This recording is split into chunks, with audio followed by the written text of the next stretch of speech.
Good morning, folks, and welcome. Rick here from Queen's College. Delighted to have those who are gathered here, those who are online, and those who are availing of the session by listening to the recording and viewing the PowerPoint deck. We'll start with a prayer. Let us pray. Reader, we turn to you, opening our minds and hearts to you.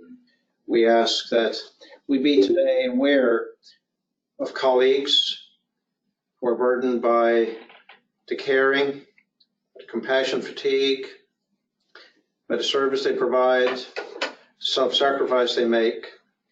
We pray that you open our minds and our hearts to ourselves as well as to others, knowing that we must never always love God and love our neighbours as ourselves. Caring for ourselves is the first thing to do to care for others. Breathe your Spirit upon us, O Lord, and we ask this through Christ the Lord. Amen. And I'll take a moment to introduce Dr. H Khalili, psychologist here in St. John's. He is lead at Khalili and Associates Psychology Services, and no stranger to people in healthcare, no stranger to people in pastoral care and in ministry.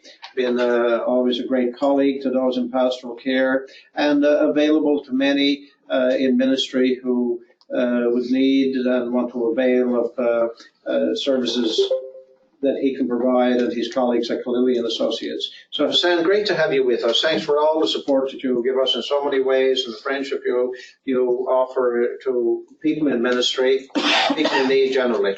I'll hand it to you to lead us through this session. I remind folks that this is a three-part series that Dr.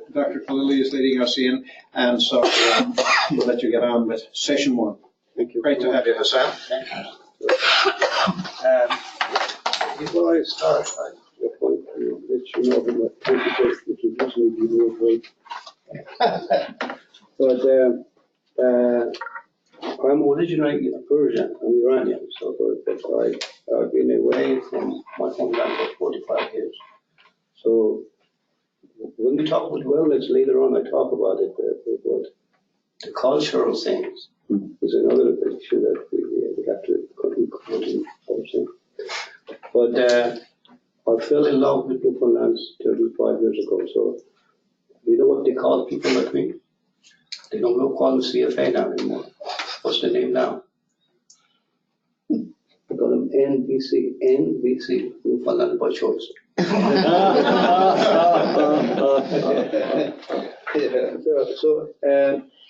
know, they have to help me with this one. I want to show you what I want from you.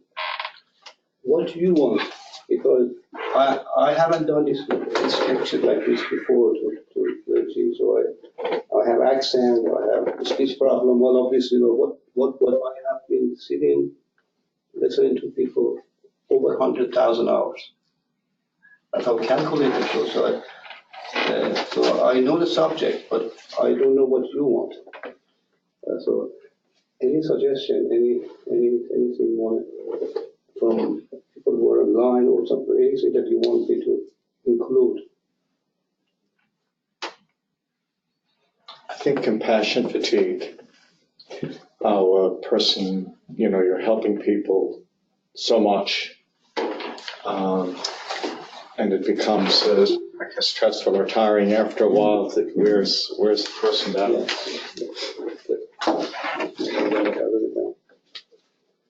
What else? I think clergy grieving, particularly around our moves. I know I've made 5 moves as a priest so far, and they all take their toll on not only the priests but their family, and being able to grieve those in a safe space, in a healthy way, in a way that because it's just not talked about, you know, which obviously, you know, professionally it's understandable, but there is an impact on everyone, and I really think if there was a protocol or a way that when we make our moves, if we could be able to articulate that into a safe space, and also if there's support that is needed with that for those moves to because one leaves a parish after X number of years or time, goes into another parish, just the grieving process alone, but also being able to have any support that's needed for not only that transition, but particularly for the priest, and not only the priest, but equally their family, to be able to have that. Excellent suggestion. Others. For those of us who are students, we don't know yet, but I did hear one priest say, oh yes, I've been in my parish 6 months now and I've had 1 day off. So perhaps carving out that family or personal time strategies for keeping healthy in that circumstance would be helpful. Self-care. I think one of the things that I observe that many people in ministry in any professional job, I'm sure you experience it yourself, is that like people turn to you for support, guidance, and they have a certain expectation that you can roll with anything that comes your way, and people fall into playing that role without sometimes acknowledging the fact that this is just as difficult for me or even more difficult. And particularly matters that are going on in families, like the good example. Many times a parent dies and the person who's in ministry as a ordained or lay person can be expected to kind of reach out to everyone in the family in ways that, kind of multiply the burden of the loss, the grieving aspect, I suppose, in some ways, to Wayne's book. Thank you so much. I see there are more. I mean, these are very good points you mentioned. What I wanted to do today, I am not going to go too much to what we should do. That's your next session and following session. Today I want to understand and assess ourselves that what are we really we're talking about. So if you look at the slide where it said understand wellness, understand assess yourself, understand burnout, understand stress, and assess your burnout and stress. And next time, next 2 sessions, we talk how we can prevent. If you're in it, how we can get out of it. Okay. Similar to what you said, I have been experiencing myself compassion fatigue. I moved from Waterford to practice, what you say, but I moved from, and I understand what you were saying, but translating that to people understand what to do with it. I said, I hope I can, I pray to God I can do a good job today or next time. So let's go and what is wellness and well-being, and we'll use a little bit of it, and then we have to assess it. You hear that wellness, well-being, fitness, they are not all the same. When we talk about well-being, we are referring to more holistic way. Okay? Most people talk about physical and mental, and a lot of times they don't, who are not following religion, they don't really pick up their spirituality. For example, one of the examples I have when somebody, I'm sure you have that many times, when somebody dies and they come for counseling to me particularly, and one of the questions is, where is my loved one? Where is it? Well, we know body is where we think, where the body is, but for example, one of the things I have learned from my culture was my loved one standing by the door of heaven and look down the loved one on earth to what they are doing. So they're worried for them. So it's when I said, if you permit them to get in, to get to heaven, I found, and then what we should let them go to heaven. When I see that, sometimes that make it different to my patient. Okay? It doesn't make difference to me. So answering some of the question spiritually, because intellectually I cannot understand it. What can I say? And I mentioned to you a cultural thing in other words. So you heard of homesickness. You heard that before. I experienced it. Other people said I see some of the students come from different parts of the world. I see them. And even people who move between from around the Bay to St. John, they feel it. The cultural integration and for ourselves, we understand ourselves, even culture our home. And sometimes when we move away and that culture is not there anymore. Financial, everybody knows about it. I know with economy go up and down, and that's all we hear, the negativity of that. Then the physical part you understand, but we'll talk about later on. But hobbies, I put it in there because a lot of us, we often talk about wellness and I go to church, I go to this, but I don't have a hobby.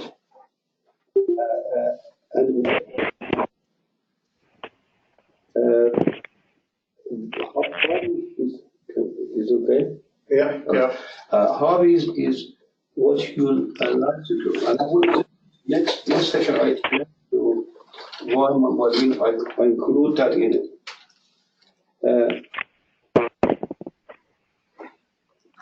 I'm just going to mute someone there.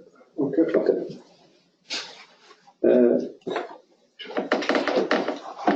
So wellness is referred to the individual fitness and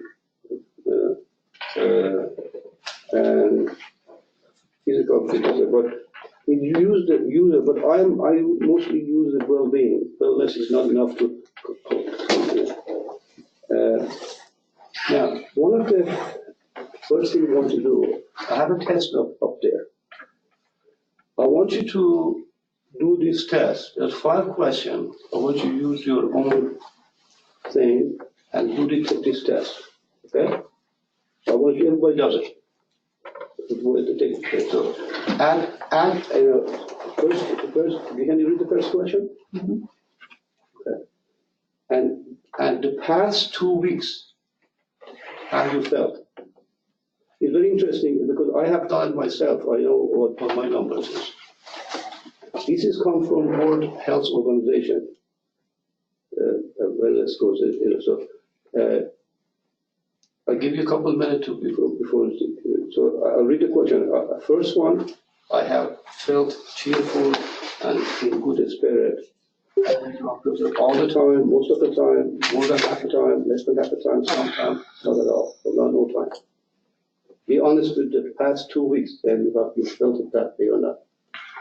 The next question is, I have felt calm and relaxed. And I have felt, next one, I have felt active and vigorous. I woke up feeling fresh and rested. And 5, my daily life is filled with things that interest me. Okay? Okay, I want you to get your score and see how much you got, what number you got. Now,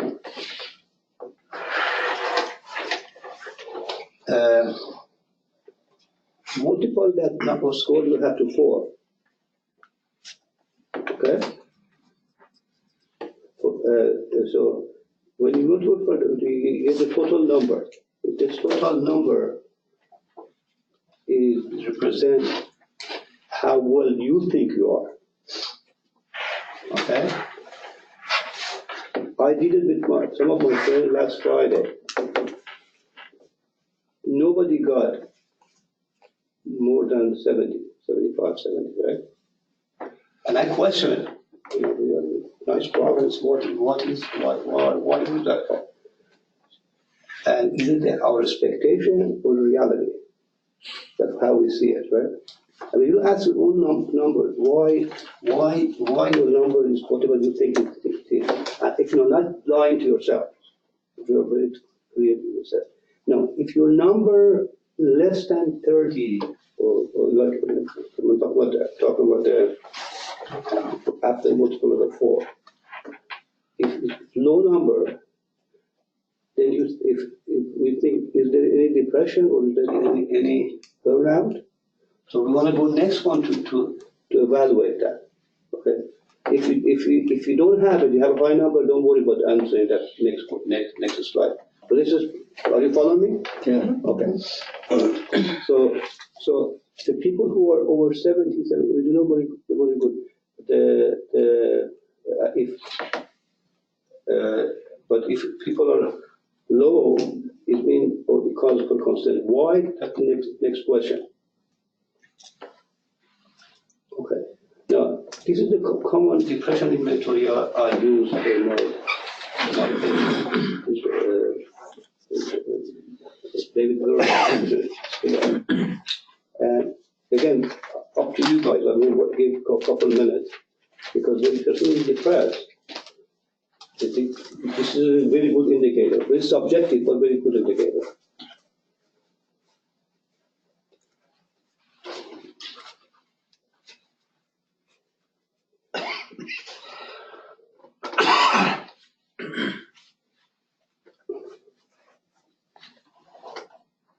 Okay. I could have put it in one sheet. So if we are okay, we have number 6 now. I've decided that we go to the next one. There's only 15 questions. I didn't get the first one. No, We haven't quite finished the first Need to one. go back to the other one. Let's go back. Okay. When everybody finish their exam, we can go. I'm acting like a clinician. I just want to tell you where we are, then based on that, this is what we're going to do. Okay.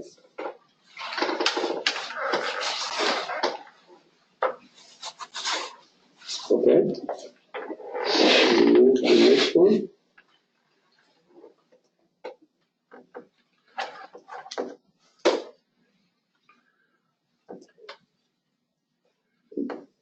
Keep that in mind. Number 8 and 9 is very much indicator of burnout. Not depression over here, because when you feel motivation is from the first thing to go is depression. And last one to come back.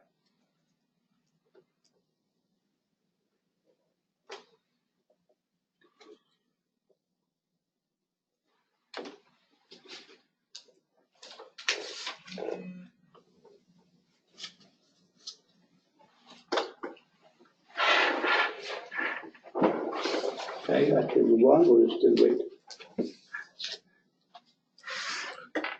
Okay, I think we'll move on. Excuse me. Now, next question, the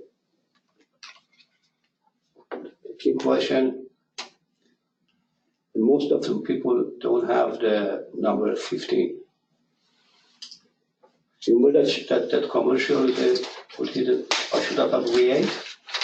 Sometimes, but you know, the start of, I wish I was not here, come to all of us occasionally, but that doesn't mean that we are depressed.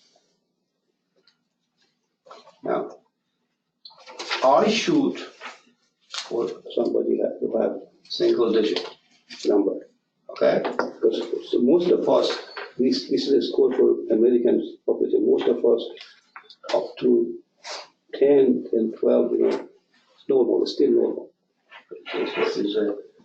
But when you go higher, to go to 18, 19, 20, 20, for example, if I have a patient who is over 30, I'm not the one to start medication, but I suggest it for CPP medication. So if you're okay, we can move on. So what we are looking for a single number, less than 10. That's our idea. But nobody really is 0, and this goes up and down, goes up and down. The reason I put two, one is the wellness and then next to depression, because sometimes people need to look at the negative side of it, not the positive side of it. Okay? Are you doing okay with that? Okay. This one, I was hesitating to put it in, but because burnout is emotional exhaustion, okay? I want you to read the question. You don't have to answer it, and ask yourself that question. Am I sometimes feel at some of these things? And in fact, this came from a pastoral care site. I was not familiar with it, you know. And like, for example, the last one, I'm cynical about church and people, profession and technology. But this is it's not persistent. That means occasionally we become like that. You know, but it's a continuous this.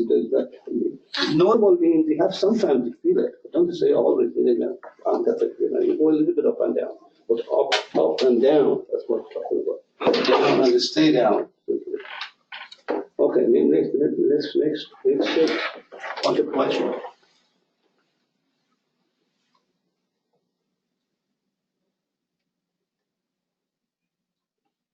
And then number 3, this one, I have difficulty concentrating. That's very common. Also, if with older age, it gets worse with that. Because we normally have concentration problem to begin with, but then it becomes. And you have seen people, the last one, I find myself with that trivial activity. And they go over the computer 150 times without doing the job. Next one. Let's read the question, because these are the questions that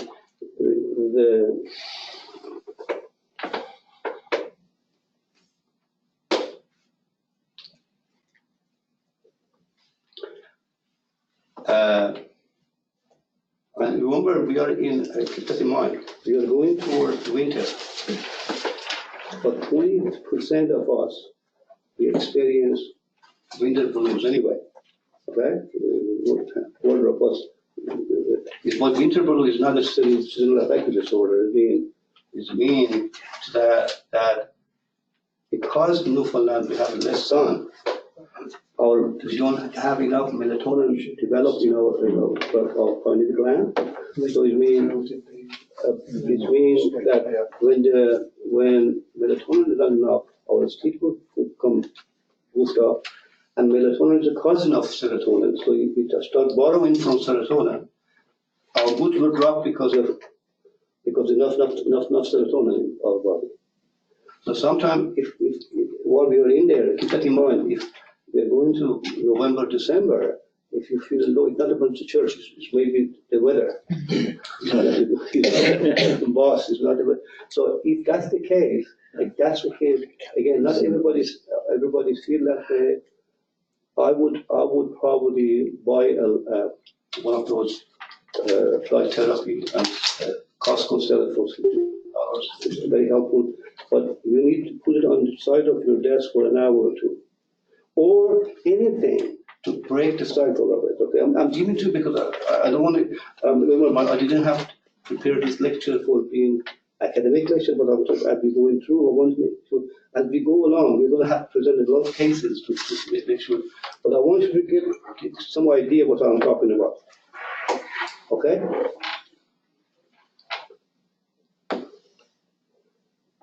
These are our burnout statements. I heard it over the course of many years myself, many times.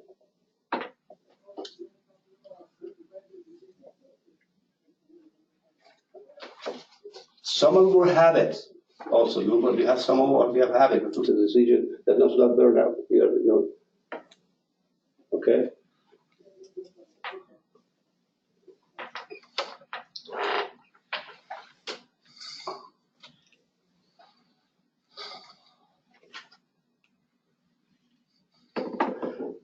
Last one, I'm now using alcohol I haven't seen too many clergy using drugs, but Ativan, yes, antidepressant, yes, but booze, closet drinking is a lot of them.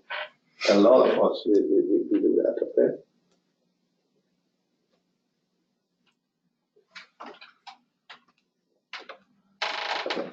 Now, we're going from one end to another. We're talking about what is our goal? To satisfy, to content, or to be successful. But 25 years ago, a very rich man in this town came to see me. And very, very gentle soul, very, have 10 or 15 businesses and very successful. Was on her third marriage. Madam said marriage was broke up and down. And he had two heart surgery. Okay. I had coffee in my office. He was very successful, very successful. I put the coffee, I put the coffee in half a cup. I put the cup, he said, it's second like a puzzle. And I asked, why you drink coffee like that? He said, it's coffee. I said, but coffee is for a way to talk, to take a break. I don't have time for that. He was successful. He had $150 million worth of businesses, but drinking coffee was like that. Okay? It's a longer story, but I don't want to get into it, but he changed some of his behavior. So satisfaction and contentment, they are competing with each other. What is contentment? From my point of view, that's the one we need to look for, looking for contentment. Contentment, one of the first thing of contentment is, I accept me, and I am. That's what I should be, and I am.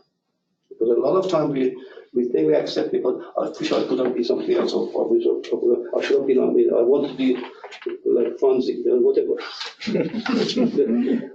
I saw Franz Browns in Milwaukee, there's a statue of Franz. Hey. But contentment, first one, which I'm going to talk to you later, but next session. The first is accept ourselves. If we are not accepting ourselves, 24 hours, there's some unbalancing problem. Whether physical, whether sexual, whatever social, whether skin, whatever it is. And that's, I found in my practice, that's the common problem, that fight between themselves 24 hours, 365 days. We talk about next time, how we can change that. So contentment is if the person is look for contentment, look for the component of it. The other component is the locus of control is inside of you, not is outside. Traffic does not make me angry. I make me angry. Weather does not make me angry. I may not like it, but, And one of the things I always said, and I probably repeat myself now, it's in acknowledging and validating. What's the difference between acknowledging and I don't like this. Then I validate means this caused me this problem. If he was not doing this, I would be happy. If I was not working there, if but. So the locus of control should be inside of us. And teaching that, very important to learn how to say, no garbage in my head. If I have my hand is dirty, I quickly go wash, soak it up to wash it. Because my head is dirty, we don't do that. We don't do that at all. We keep the dirt for years and years. Because of this happened 20 years ago. Because he did it to me, because she did it to me, because work did it to me. The next part of the contentment, I'm going to talk about it later on, but I'm just giving you some understanding of it. The people who want to be content, they have responsibility to learn how to be content. some of us teach us as a kid, if you have this, you'll be content. But a lot of people have this, they are not content. No, I don't want to go too far for that. I want to go next one. This one is similar what we did together, but this one has satisfied you. Okay? How well we were, how satisfied are you? This is different thing.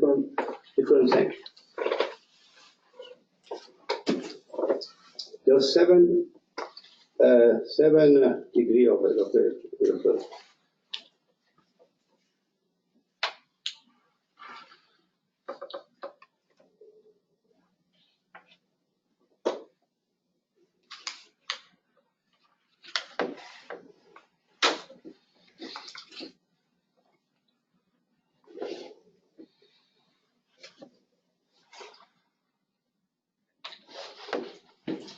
What's the last line, last block?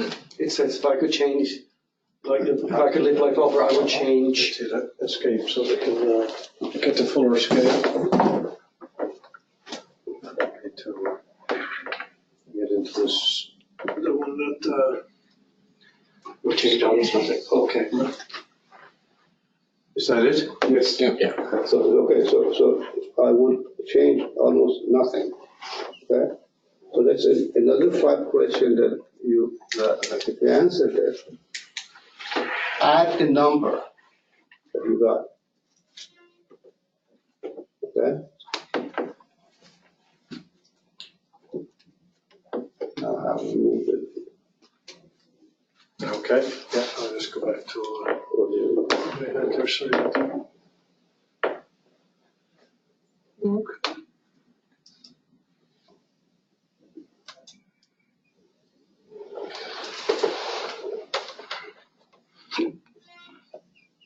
Okay. That's it. So this is the scoring category.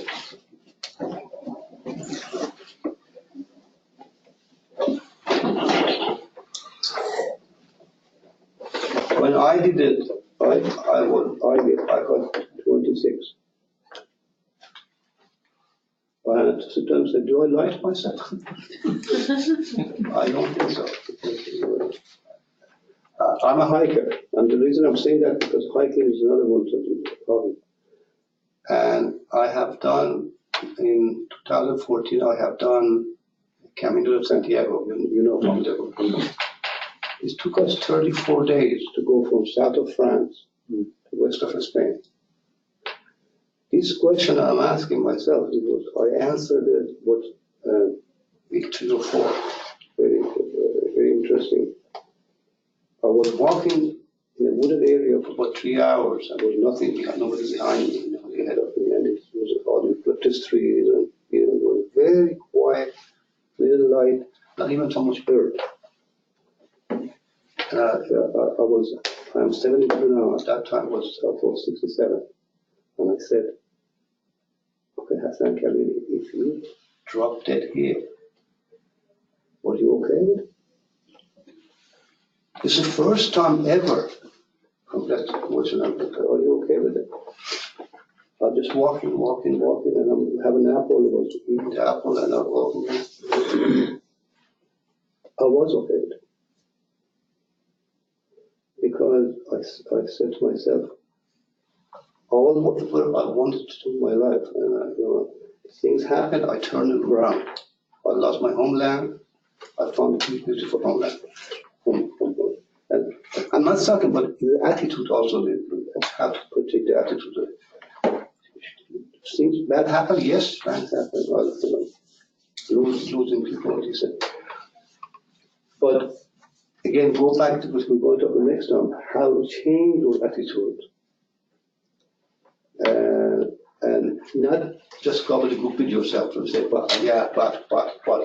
You're saying something public, but really don't believe it inside of you. If problem, some people come to around 20, but if you're between 5 and 10, I would seek more help. If you're 15, around 10 or 11, We have to change certain changes we have done. We come back to this later on, okay? So next thing I want, because we talk about happiness, we talk about work, okay? Because work is occupy how many percent of our life? I'll be honest with ourselves. 50%, I suppose. And if it's 50%, we define work, whatever we call it, paid work or because what we call work, okay? And I have seen, for example, a physician in my practice that work is 60% of their life. If they are not preaching and they think about it, that's not working. Right? And literature constantly clergy, physician, lawyers, clergy, physician, lawyers. Constantly and remember we talk about wellness, depression, burnout, satisfaction. Okay? Then work is one of the elements that people complain about it. Okay? And so what does it mean?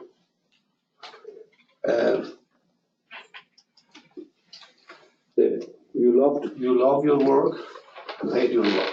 Work is just something you have to do, or have you thought about the deeper meaning of what you do and how is aligned with that.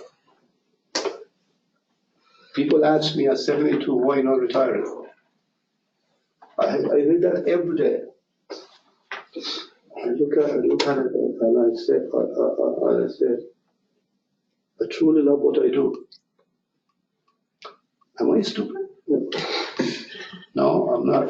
But when I decided to retire, 4 or 5 years ago, I read a lot of books written on it, and I give workshop on it. But I don't know what the meaning of it. But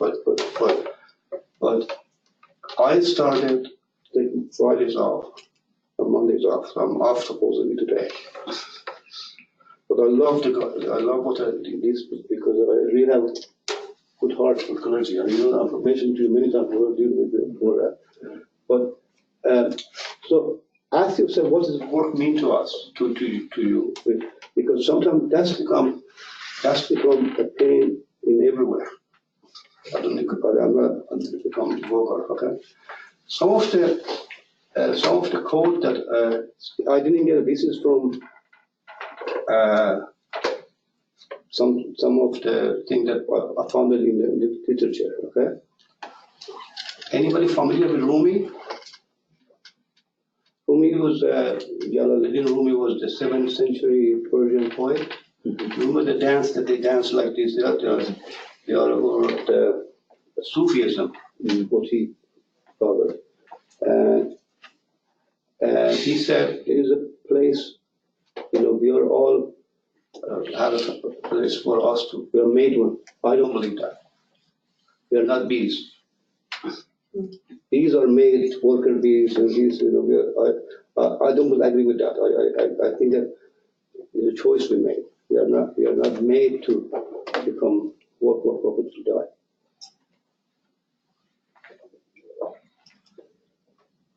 You remember the last one, the Indian fella, Chankaga? Yeah, and again, they try to give a meaning to it. And Lamberti was I think was one of the football player. I cannot remember what it was. And what he said, the only place success comes before work. Dictionary.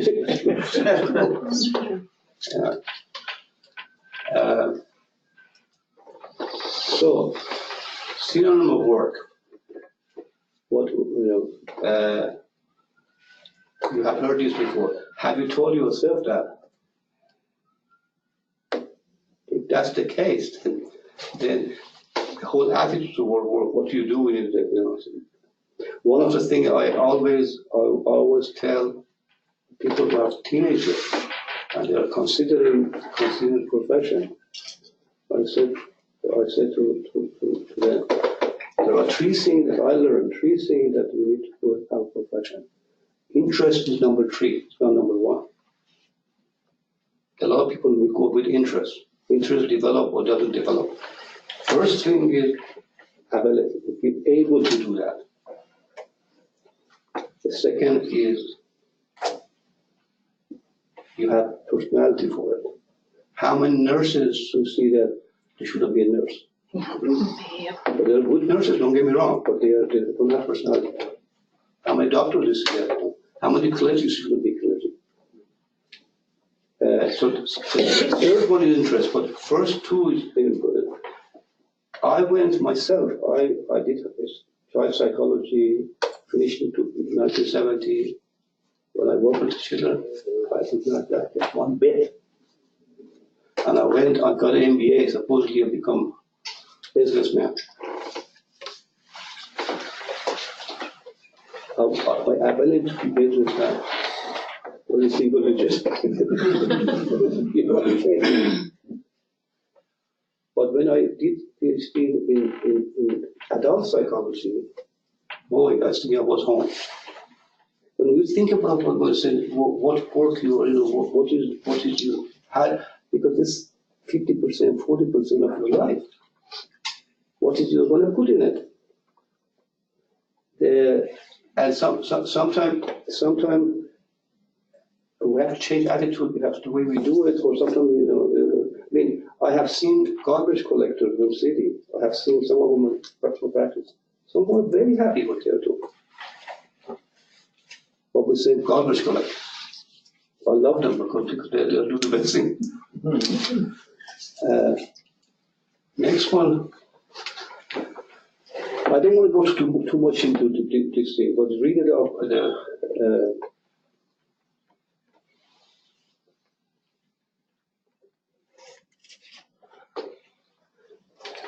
And ask yourself that question. My profession, my job, from being completely negative here, completely positive here, where put it the other way or put it this way? If you put it this way, then you have trouble. If you put it this way, you're looking for it to make it better. How many percentage of people are this way? A lot of people this way because they went in the wrong direction, or they have, it's always blaming somebody else, something else, somebody else, somebody else. Blaming itself as a psychology thing is the worst person does. Blaming will make you victim. I want to pass through this. I want to go to the stress.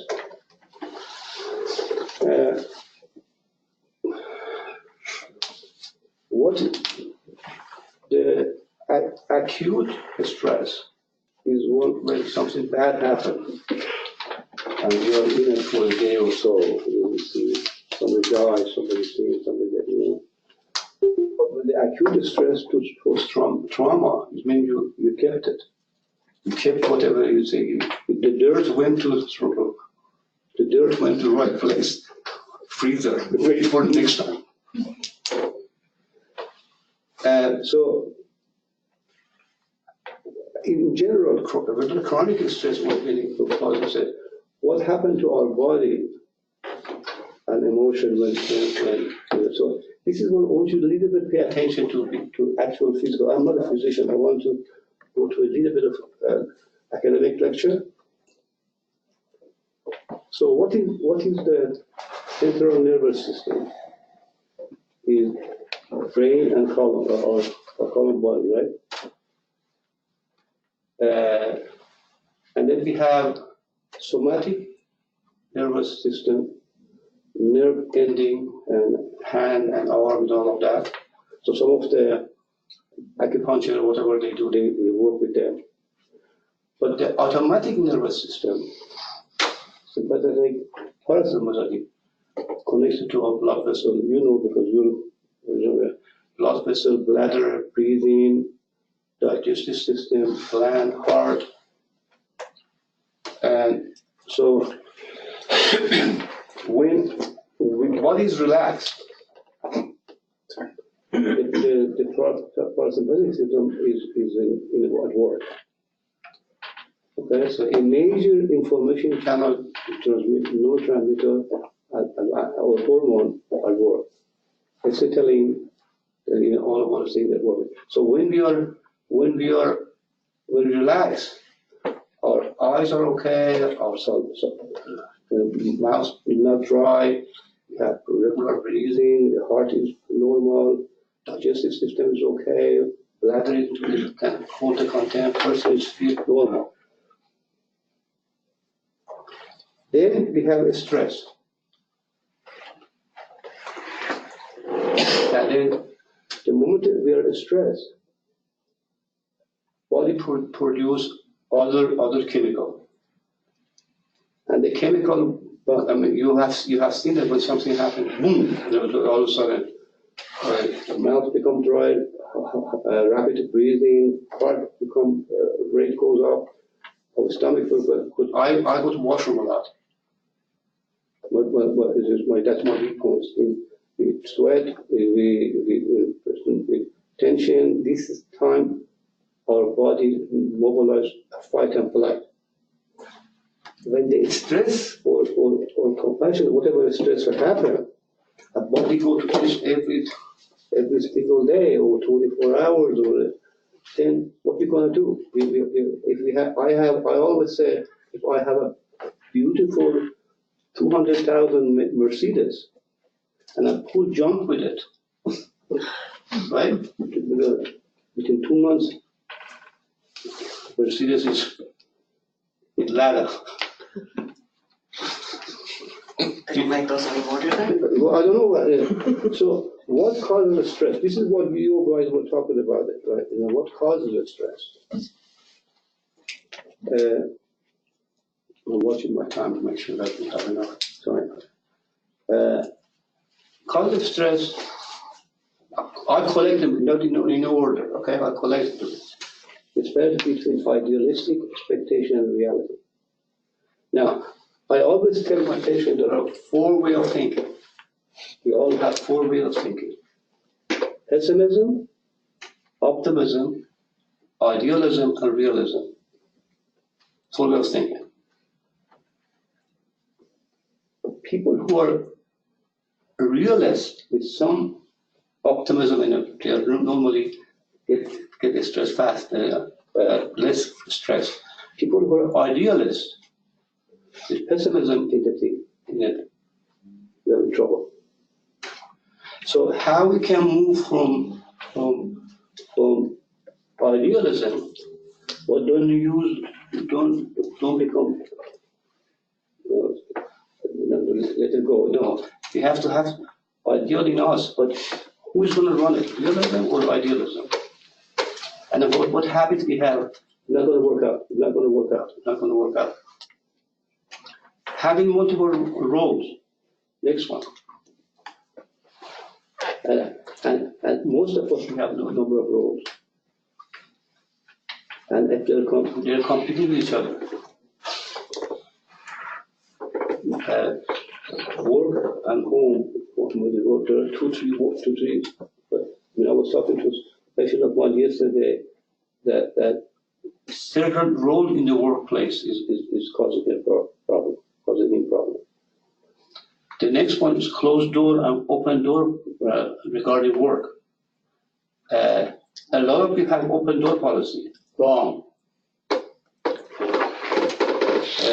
And I will talk about that later because if you have open door policy here in your head and let the alligators comes in and they learn to do it, there are 20 of them come all the time. I'm creative. No, you have open door policy. Next one, Peter principle. Trying to please everybody. I call that over caring. I have problem with that. Myself, I have problem with that. Caring over caring. If my patient doesn't show up 2-3 times, what should I do? Should I call him or her? A lot of people don't like that. That's over caring. I'm a good doctor, should call them. No. Not enough time. Time is your enemy or friend. How many of us have problem with that? All of them, yeah. But when we come to solution, that was, I am going to use these as example how we can go to one after another. Okay?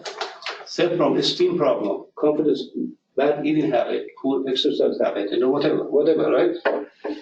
And I come to my office, sit down and complain with my patient and yawn. I never go back to my, so said, do I go to bed early? Or drink coffee late? So simple problem that we can, loss and grief, emotional loss and grief and family, whatever, right? Sometimes even I have seen losing, pet could be as hard for the, I have patients that they keep the ashes of their dog 10 years.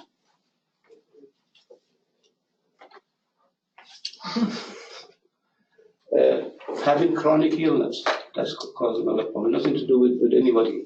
Money issue. Realistic plan, I decided to do this, you're not realistic. I'll come back to that later when it comes to solution. Sense of guilt. And health problem again, but additional I heard this, some of it, I found some of it. Hierarchy in church. Or varying supervisor. I don't know if you have experience in your field. People call church council. I mean, I had numerous times, I have clergy as a patient, that was a problem. A bunch of I don't know, I'm not practicing any of the religion, but I don't know who's in control. And I said, drove the clergy nuts because they wanted, each one had decided they have nothing else to do. I have a place in Florida, I'll tell you this, there is a reason.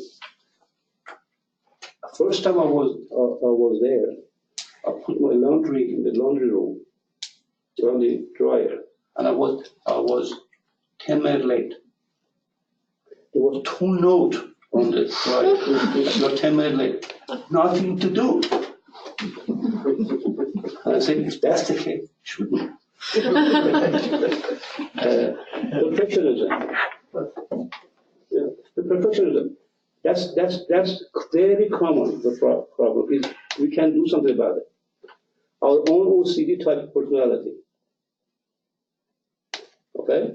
The culture of church and congregations, as I said, I don't know because I'm not familiar with exactly, but that's also an issue. And I have seen people that when they too much stress, they doubt themselves. My colleagues was okay? Am I right place?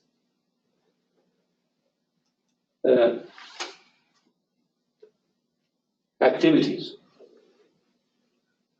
And I don't know which one is for I have heard all of it. I have heard,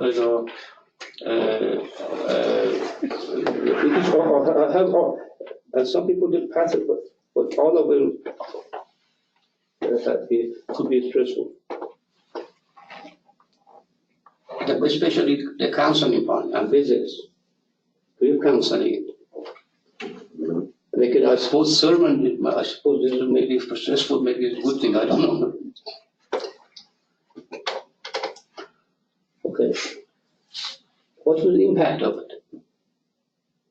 Aggression, substance abuse, performance become impaired, physical, mental, emotional exhaustion, especially emotional exhaustion, and happiness, anxiety, depression, and all the physical things that we can't see. Really? Asthma and eczema? Huh? Asthma and eczema? Oh, yes. Really? Yes. Stress causes any of these things. Stress causes any of this. The stress is, between burnout and stress is more body damage. Burnout is more demoralization of emotion, right? Right. Okay. So you get one go to another. So what we should do, this is what I'm talking to you next time. But what I want from you now, you tell me what you want to hear next time, because I want you for your purpose, not for, I don't come to somebody, what did you want in your group, what do you want? Give me some ideas. I think more about the perfectionism and the need to control, because Okay. I find that's where I fall in. I have trouble with that too. Anything else? I have trouble with knowing when to stop, being Yes. so caring, over caring. Yes. But my spiritual director told me a couple of weeks ago that that's a gift. Well, I said it's not always a gift. I hear that. But you have PhD in psychology, you should know all of this.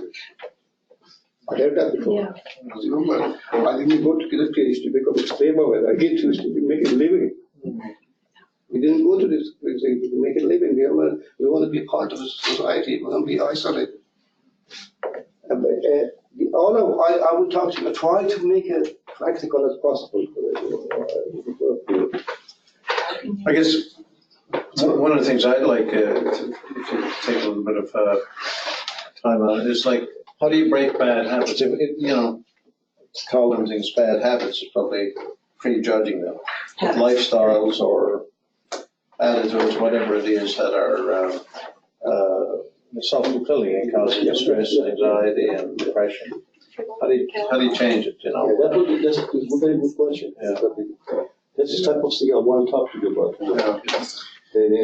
How we do it physically, how we do it mentally, how we do it spiritually, how we do it behaviorally, how we do it, because it's not only one part. The other thing that comes to my mind, Sam, is that people in ministry are well situated to be able to reach out and help others, and that's where a lot of the challenges to balanced well-being come from. But they also are well situated to be able to notice and reach out to our colleagues who are probably not being self-aware, and that might be something worth, how do you reach out? I remember all of that. Yeah. I try to. I'm not writing, but it's true. One thing you mentioned was that contentment is a learned behavior. How do you learn contentment exactly? Yeah. That's something I'd be interested in. One of the simple answers to that. Yeah. Simple answer. Please. Not only that, I'm talking about things, because people ask me direct questions. In order to believe something, we do it 3 ways. One, with logic. Logic with 2 + 2 is 4. With logical. But the cognitive behavior therapy is a lot of logical, therefore with logic to it. The second way, what we do is we believe in the source. Dictionary say that. My priest said that. My doctor said that. We take, you're a good person because my dad said that. So we believe that person. Okay? So these 2 have limited things. The third one is repetition. Repeat, because we do self-hypnosis negatively all the time. Over and over, we say it to ourselves. We bought it, learning how to reverse it. Answer objective, talking generality, I'm not looking at specific. Repetition is for example, learning Newfoundland culture for me. I have to do it. I try. I'm doing my best. I told you I haven't done this workshop before, but I'm trying to practice it. Okay. So what I want you to do for next time, I want to for next time. There are two things I want you to do, okay? The first one, I should introduce for the health I want. There's a school of psychology called acceptance commitment therapy, ACT. Acceptance means accept what it is, commit yourself, you follow good values and good selfless right. But one of the metaphors they have is called driver metaphor, bus driver metaphor. What they have is, you say, imagine you are driving a bus, okay? And there are a lot of passengers in that bus. And those passengers are your thinking, your feeling, your memories, and your experiences. They are passengers in your bus. They are not the driver. We made them to become driver because we grabbed them to leave the door.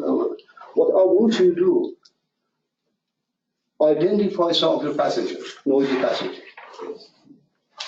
Okay? I want you to think what I said. Go to your driving your bus. What is the noisy passenger in my head? And it's very important that we start from some place solution to say what we're talking about. Because I can give you a good academic answer or give whatever I heard from others. Actually, I've been followed, and I made God knows I made mistakes too. The other thing, I just go back to what you said. I want you to experience. And you remember, if we go outside in our parking lot, and there is a couple of nice people holding hand, talking very gently to each other, and there is a car accident. Which one do you remember? The car accident. Which one do you regurgitate? Car accident. What I want you to say, so 4 or 5 times a day, every 2-3 hours, just start this exercise. Remember 3 things that you have positive feeling. You see a baby's face and you felt good. You went to the washroom, you empty yourself, you feel good. You had a cup of coffee, you feel good. I want you to re-experience that. It doesn't have to be a big, huge thing, a small thing.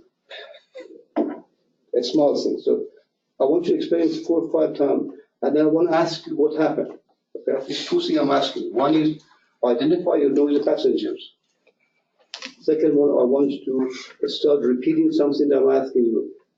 If you hear a joke, hear it 150 times. If you hear it, but unfortunately, you're in the business of hearing negative. Right? You follow me?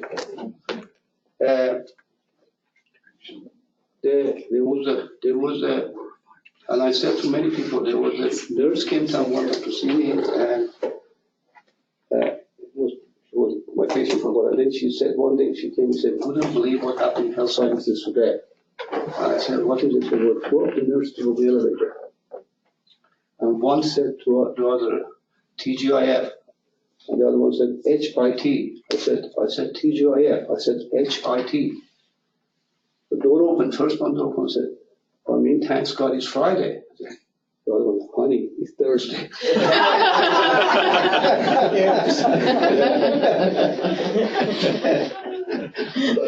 What you should do 20 years, you circled in my head. That's cute. Anyway, I leave that to any question you want to ask me for assessment part and generality part. So and anything else you want to ask me, and that's sometimes I don't know the answer.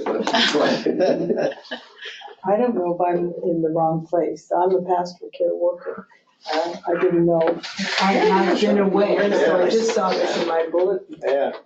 But I have had something happen just recently. A close not family, but close to family, tried to commit suicide, and I've handled all the the pastoral care things you run into in the hospital and in the homes. So far, that hasn't really. I've dwelled on some of them a little bit, but I've been able to cope with them. But this one was really, really tough. She said afterwards that she which didn't take enough. So I thought this would be helpful for me in dealing with that. But, you know, I appreciate it much. Yeah, but I will focus on some of those things. We know that 40 versus chronic, acute, post-trauma, it's just a little bit of chronic post-trauma, beta further. Yeah. But actually, that's an excellent point to you know, yeah, that's right. because there's no avoiding the things that are stressors in life and the things that can make life difficult. It's how we handle them that makes the difference. And, you know, I think that's that's part of the balance as well, is to be aware that, you know, this is not about avoidance of problems and issues. It's about being able to manage them so that they allow you to continue to be able to offer those things. So thanks for using that. That's an excellent example. And I'm sorry, I didn't know about this, so I had another commitment, so I do have to. Yeah, we will if you Thank you. Yeah, we're all wrapping up. Great. Come again. Yeah, 28th, by the way, for those who are here and those who are online. Our next session, same time, 10:30 to 11:45 on October 28th, and then the final session will be November 25th. I just put that in while we're still here. But maybe there are other questions or comments for Dr. Khalili before we wrap it up in about 5 minutes. You asked earlier for input. I think that right now, many would ascribe to the following, which is, how do we foster good collegiality when it comes to support and the loyalty which collegiality should example. Yeah.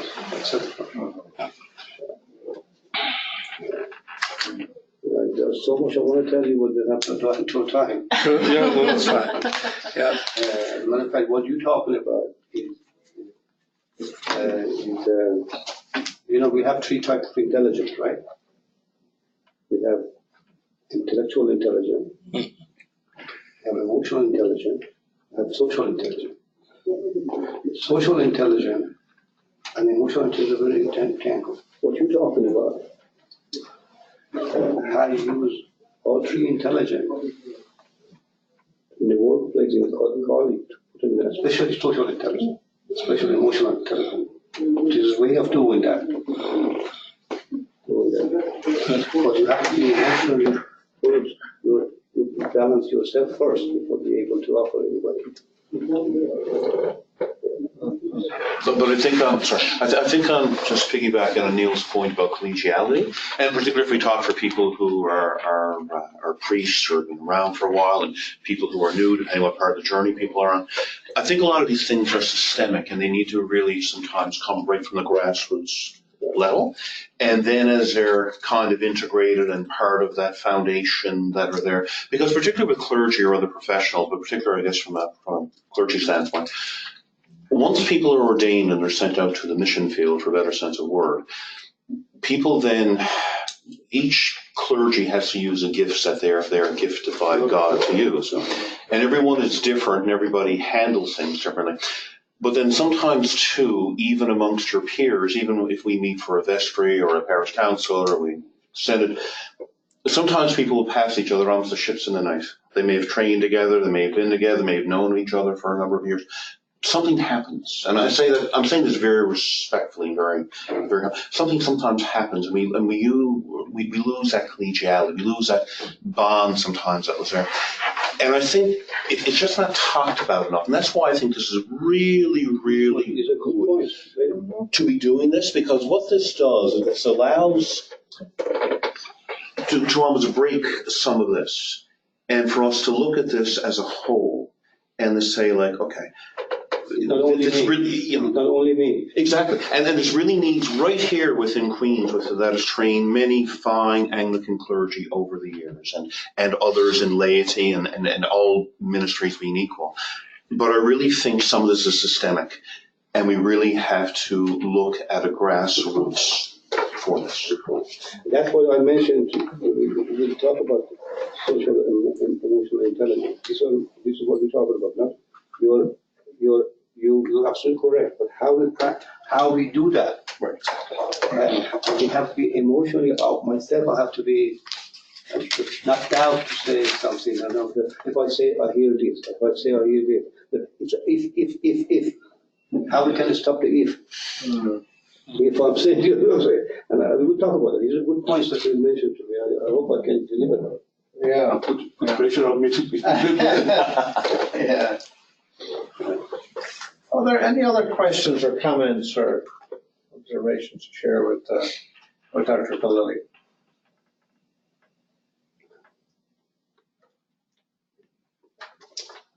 Well, Hassan, thank you for bringing us into a world where we can examine ourselves and be aware of the needs of others more, and especially the few tidbits you have given us to kind of follow up on for the next, before the next session in about 3 weeks. You know, what we can do to kind of for ourselves move towards better well-being, the exercise for health, and the trying to get control over the all the passengers in the bus and bring the ones that are supportive up front rather than.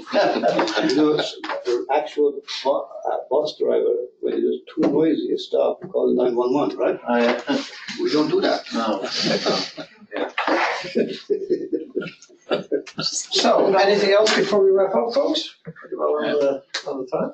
So thank you, Hassan. I'll be downloading the recording of this and sending it out on our website for those who aren't with us. So those who are viewing it online or viewing the recording, bear in mind that we'll have another session on, as I say, October 28th at 10:30 to 11:45, and then our third in the 3-part series will be November 25th, 10:30 to 11:45. You saw our website. If you needed any question that I want to answer, send me an email.